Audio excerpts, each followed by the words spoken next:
बहुत पहले की बात है। एक गांव में एक अनाथ बालक रहता था। बचपन में ही उसके माता पिता की मृत्यु हो गई थी। वह बहुत ही मेहनती था।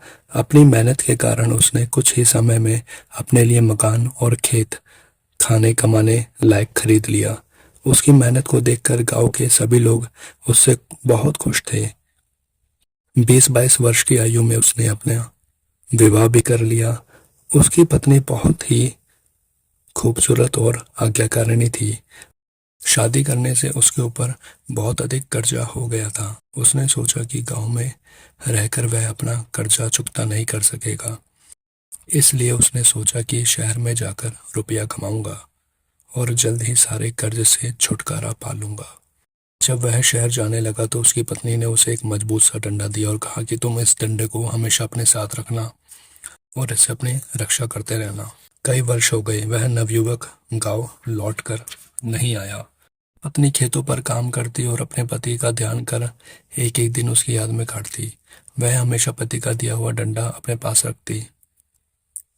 पति की केवल यादगार वही तो उसके पास थी। एक दिन की बात है, गांव में एक मुसाफिर आया। वह उसके घर के सामने आकर खड़ा हो गया। उसने मुसाफिर को देख कर रात काटने के लिए अपने घर में इजाजत दे दी। आधी रात के समय मुसाफिर ने दरवाजा खटखटाया। जब दरवाजा ना खुला तो उसने दरवाजे पर धक्का लगाकर उसे तोड़ दिया।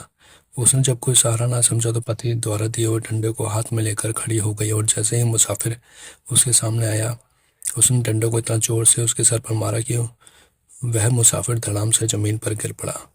जमीन पर गिरते हुए मुसाफिर ने अपनी पत्नी का नाम लिया और अपना परिचय दिया। वह मुसाफिर और कोई ना होकर उसी का पति था और उसके ही हाथ से उसकी मृत्यु हो गई। उसके हाथों पर डंडा वैसा ही रहा और उस स्थिति को देखते हुए उसकी भी प्राण पखेरु अपने पति के साथ सदा के लिए उड़ गए। उसके हाथों में उसके पति की दी हुई निशानी वह डंडा आखिर तक रहा। वह स्त्री कुछ दिन हारिल पक्षी हो गई। हारिल पक्षी के विषय में ऐसा कहा जाता है कि वह हमेशा अपने पंजों में लकड़ी का टुकड़ा का कोई तिनका हारिल पक्षी के विषय में ऐसा कहा जाता है कि वह हमेशा अपने पंजों में लकड़ी का टुकड़ा का कोई तिनका लिए हुए रहती है। उसको लकड़ी के टुकड़े से इतना प्रेम है कि वह एक पल के लिए भी उसे नहीं छोड़ते।